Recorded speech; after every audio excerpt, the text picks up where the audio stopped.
దానియేలు గ్రంథం 11వ అధ్యాయం 30-39 వచనాలు ధ్యానించుకుందాం. స్తోత్రం దేవా, ఈ వాక్యం వెల్లడగుచుండగా ప్రతి హృదయం తెరవబడి గ్రహించగల హృదయం మరి వినగల చెవి దయచేయమని యేసుక్రీస్తు నామములో ప్రార్థించి పొందుకున్నాం తండ్రి, ఆమెన్. 30వ వచనం. అంతటా గిత్తీల ఓడలు అతని మీదకు వచ్చుట వలన అతడు వ్యాకులపడి మరలి పరిశుద్ధ నిబంధన విషయంలో అత్యాగ్రహం గలవాడై తన యొక్క ఇష్టానుసారంగా జరిగించును. Thank you Jesus. అతడు మరలి పరిశుద్ధ నిబంధనను నిషేధించిన వారెవరని విచారించును. ఓడలు పడమటి నుంచి వస్తాయి, ఉత్తర దేశపు రాజుకు వ్యతిరేకంగా పోరాడతాయి. అతనికి భయాందోళన కలుగుతూ ఉంటుంటాయి. మరి పరిశుద్ధ నిబంధన మీద తన యొక్క కోపాన్ని వెళ్ళగలుగుతాడు. పరిశుద్ధ నిబంధన మీరినటువంటి వారితో సఖ్యం చేస్తాడు.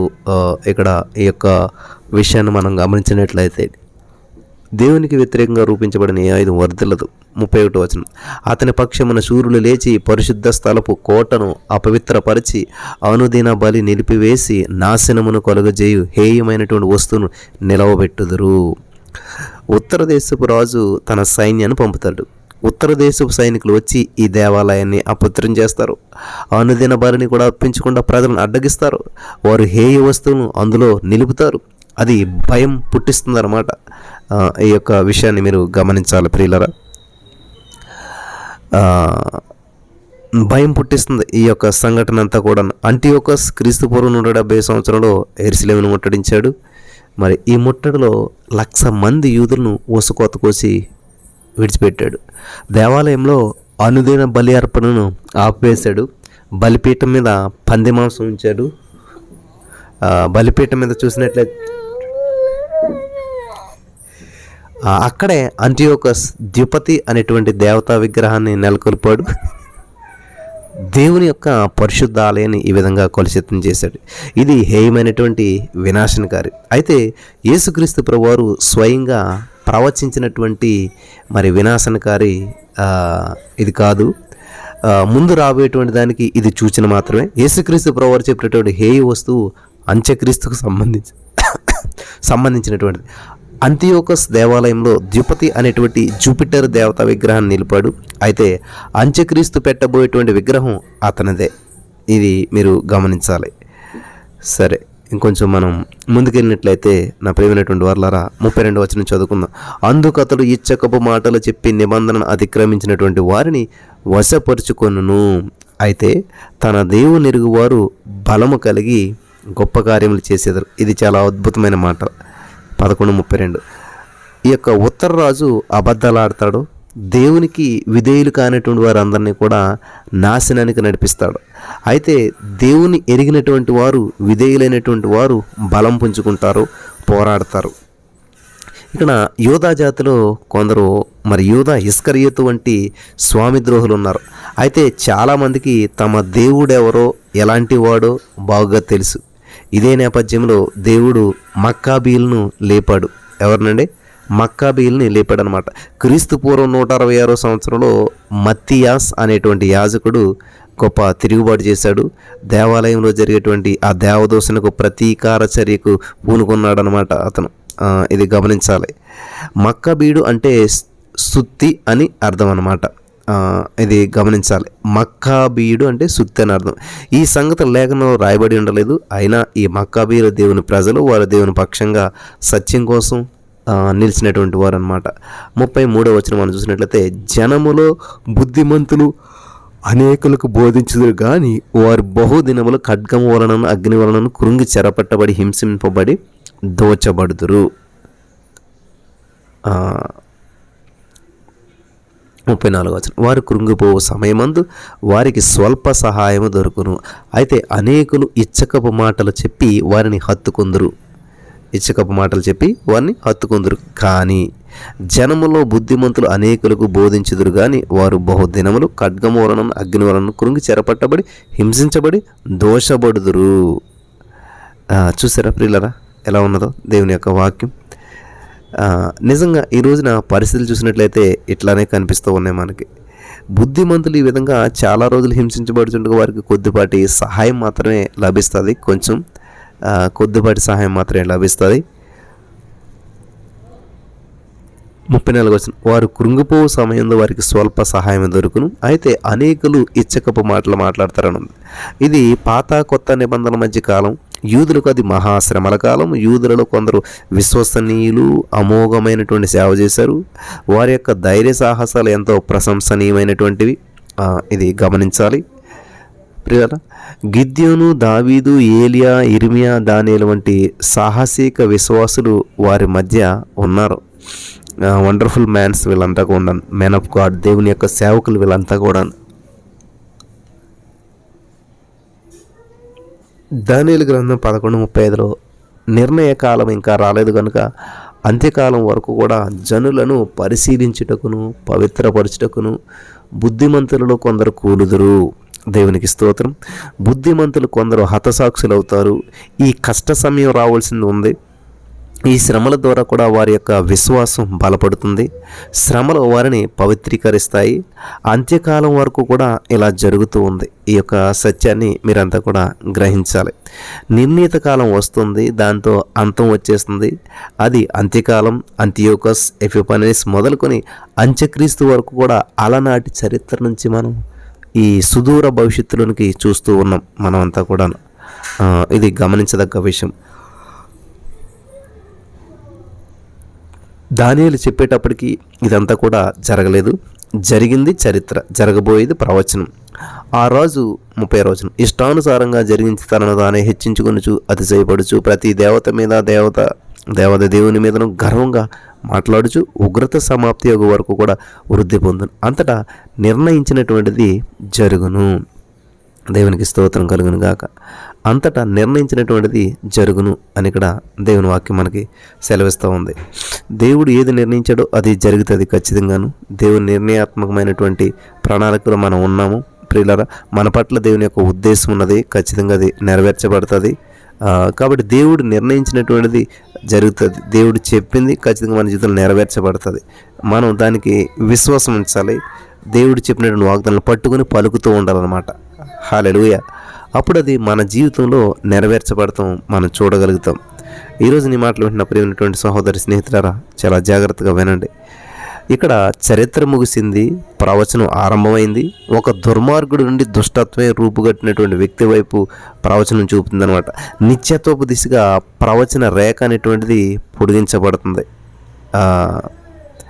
ఇక్కడ అంటియోకస్ ఎపిఫనీస్ అనే వ్యక్తి లక్షణాలు హేయమైనటువంటి, అయితే 36 నుంచి 39 వచనం వరకు కూడా పేర్కొనబడినటువంటి వాడు మరీ ఘోరమైనటువంటి వాడు.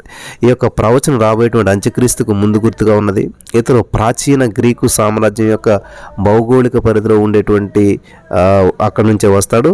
రాజకీయ అంత్యక్రీస్తు ఇతడు రోమక సామ్రాజ్యంలో నుండి లేచినటువంటి అన్యుడు. మత సంబంధమైనటువంటి అంత్యక్రీస్తు ఇతడు ఇజ్రాయేల్ భూమి నుంచి వస్తాడు. ఇతడు గొర్రె చర్మం ధరించినటువంటి తోడేలు.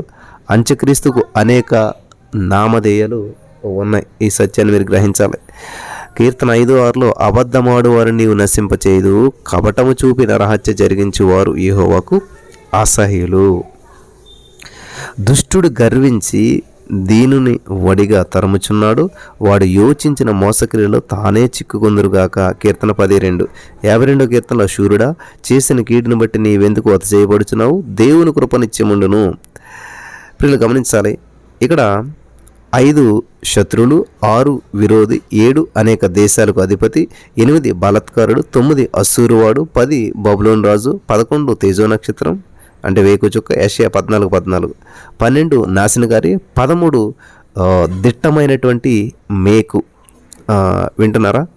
ఇది చాలా గమనించదగ్గ విషయాలు.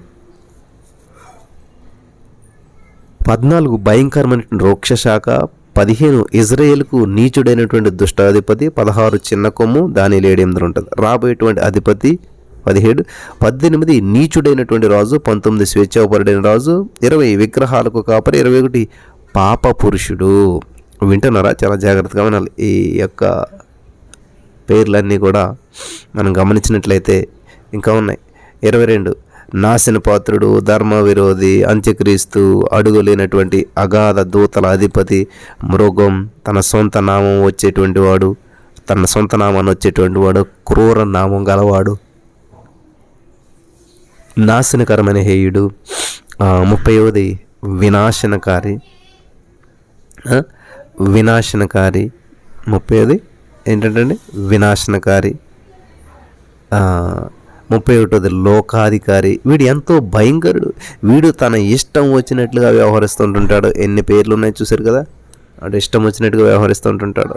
యోహాను 5:30లో నా అంతట నేనే ఏమీ చేయలేను, నేను వినున్నట్లుగా తీర్పు తీర్చుచున్నాను, నన్ను పంపిన వాని యందు చిత్త ప్రకారమే నేను చేయకూడదును కానీ నా ఇష్ట ప్రకారము చేయగోరను, గనుక నా తీర్పు న్యాయమైనటువంటిది అని చెప్పి ఇక్కడ ఆయన పలుకుతున్నటువంటి సందర్భాన్ని మనం చూస్తూ ఉన్నాం. అంత్యక్రీస్తు తనను తానే హెచ్చించుకుంటాడు. అంత్యక్రీస్తు దానియేలు 7వ అధ్యాయంలో ఉన్నటువంటి చిన్న కొమ్ము అతిపెద్ద కొమ్ముగా పెరిగింది. కానీ ఇక్కడ యేసు ప్రభు జీవితాన్ని మనం గమనించాలి ప్రతి వారు కూడా. క్రీస్తు యేసును కలిగిన ఈ మనసు మీరును కలిగి ఉంటాడని ఫిలిప్పీ 2:5లో మనం అపోస్తలుడైన పౌలు గారు పలికినటువంటి మాటలు మనం చూస్తూ ఉన్నాం. ఫిలిప్పీ 2:6లో ఆయన దేవుని స్వరూపం కలిగిన వాడయ్యుండి దేవునితో సమానంగా ఉండుట విడిచిపెట్టకూడదు మన భాగ్యం అని చెప్పి ఎంచుకోనలేదు, కానీ మనుషుల పోలికగా పుట్టి దాసుని స్వరూపం ధరించుకొని తనను తానే రిక్తినిగా చేసుకొనెను.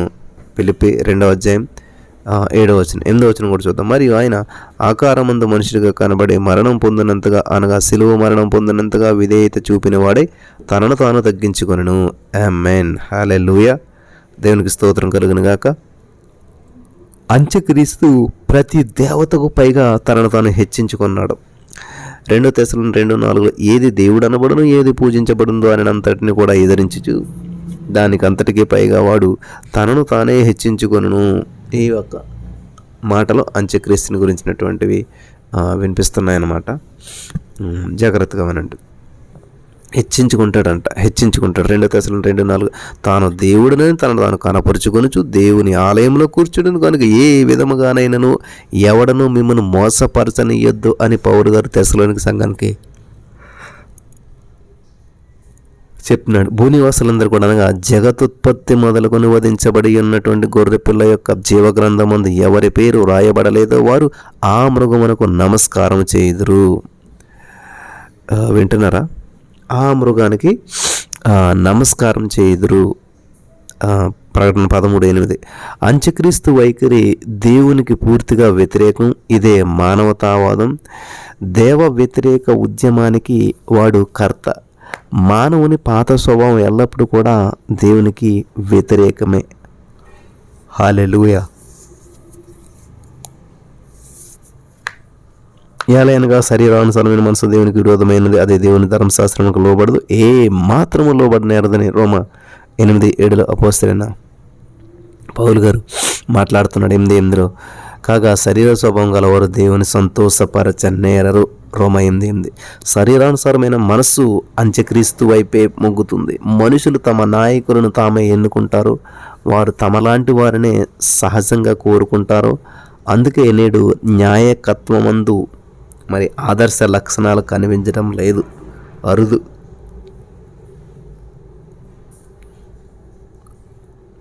వింటున్నారా? చాలా తక్కువ అనమాట నాయకత్వ లక్షణాలు ఇప్పుడు మనకి ఆదర్శంగా కనిపించట్లేదు.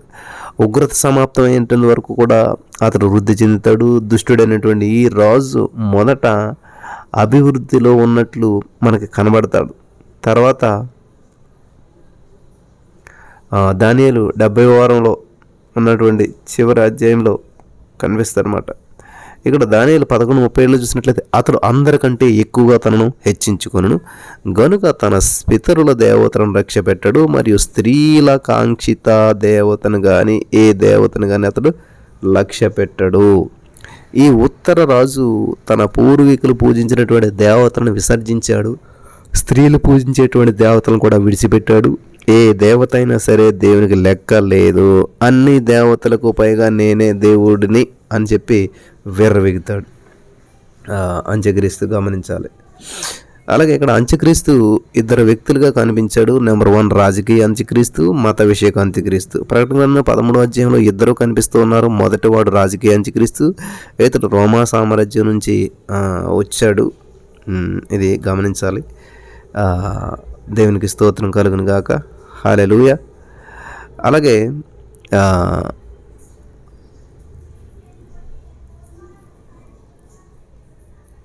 ఇతడు అన్యుడు, ఇజ్రాయేలుడై ఉండవలసినటువంటి అగత్యం లేదు. రెండవ మరొక మత సంబంధమైనటువంటి అంత్యక్రీస్తు. ఇతడు యేసుక్రీస్తును అనుకరించేటువంటి నకిలీ వ్యక్తి.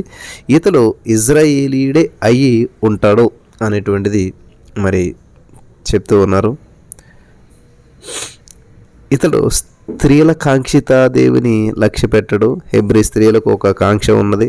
ప్రతి స్త్రీ కూడా తాను మెస్సయ్యను కనాలి అని చెప్పి ఆశపడేది. అయితే అంత్యక్రీస్తు మెస్సయ్యను ప్రతిఘటిస్తాడు. అతడు క్రీస్తు విరోధి. ఇతడు దేవునికి మరి క్రీస్తుకు వ్యతిరేకమైనటువంటి ఉద్యమం లేవదీస్తాడు.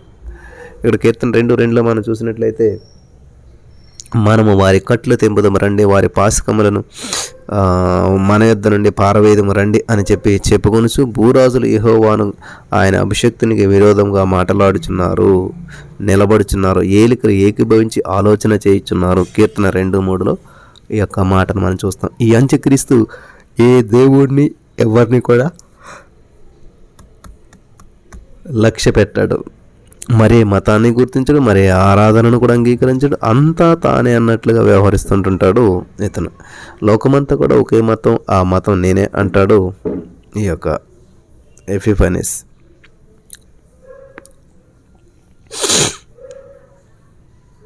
ఇక్కడ ఆ మృగం యొక్క ప్రతిమ మాట్లాడుతున్నట్లుగా, ఆ మృగం యొక్క ప్రతిమకు నమస్కారం చేస్తున్నట్లుగా, వారిని హతం చేయనట్లుగా, ఎన్ని నెగిటివ్ ఇమేజెస్ అన్నీ కూడా మన ఇంట్లో పెట్టుకోకూడదు, నెగిటివ్ థాట్స్ పెట్టుకోకూడదు. దేవుడు చెప్పినట్టుగానే చేయాలి. ఇక్కడ ప్రకటన గ్రంథం 13వ అధ్యాయం 16వ వచనంలో చూసినట్లయితే, కాగా కొద్దివారు కానీ, గొప్పవారు కానీ, ధనికులు కానీ, దరిద్రులు కానీ, స్వతంత్రులు కానీ, దాసులు కానీ అందరూ తమ కుడి చేతి మీద తమ నదుటేందను ముద్ర వేయించుకున్నట్లు. ఇది గమనించాలన్నమాట. Hallelujah. Thank you Jesus, thank you Lord. యేసయ్యా నీకే వందనాలు. కాబట్టి ఈ రోజున దేవుడు మనం పరీక్షించేటువంటి సమయం, దేవుడి కొరకు మనం నిలబడేటువంటి సమయం. మన యొక్క సాక్ష్యం బాగుందా? మనం జీవిత విధానం బాగున్నదా? ఒకసారి అది పరీక్షించుకుందాం. ప్రతిదానికి కూడా మరొక సంఖ్య ముద్ర గురింపు అవుతుందన్నమాట. ఈ విషయాన్ని మనం గమనించాలి. దానియేలు 11:38 అతడు తన సిలువను ఎరగనటువంటి దేవతను, అనగా ప్రాకారములు గల దేవతను, వారి దేవతకు మారుగా ఘనపరచును. బంగారును, వెండిని, విలువ గల రాళ్లను, మనోహరమైనటువంటి వస్తువులను అర్పించిన అనమాట. ఇక్కడ ఈ యొక్క ఉత్తరరాజు బలము, అధికారమును ఆరాధిస్తాడు. అవే అతనికి మరి శాపమైంది అని చెప్పొచ్చు అనమాట. భయంకరమైనటువంటి పరిస్థితుల్లో ఉన్నప్పుడు ప్రభు వైపు చూడాలి, పరిస్థితుల వైపు చూడకూడదు. దేవుడు మనల్ని విడిపిస్తాడు, దేవుడు మనల్ని నడిపిస్తాడు. అంత్యక్రీస్తు మరి వాడు ఎన్ని ప్రణాళికలైనా వేస్తూ ఉంటున్నాడు ఎప్పుడు. కాబట్టి సైతాను గాడు తెచ్చేటువంటి, అంత్యక్రీస్తు తెచ్చేటువంటి ఆ ప్రయత్నాలకు, విఫలాలకు మీ జీవితంలో కార్యం జరుగును గాక. ఆమేన్. స్తోత్రం దేవా. విత్తబడిన వాక్యం ప్రతి హృదయంలో నాటబడి ఫలింపజేసినందుకు వందనం చెల్లిస్తూ యేసుక్రీస్తు నామములో ప్రార్థించిన మేము పొందుకున్నాం తండ్రి. ఆమేన్.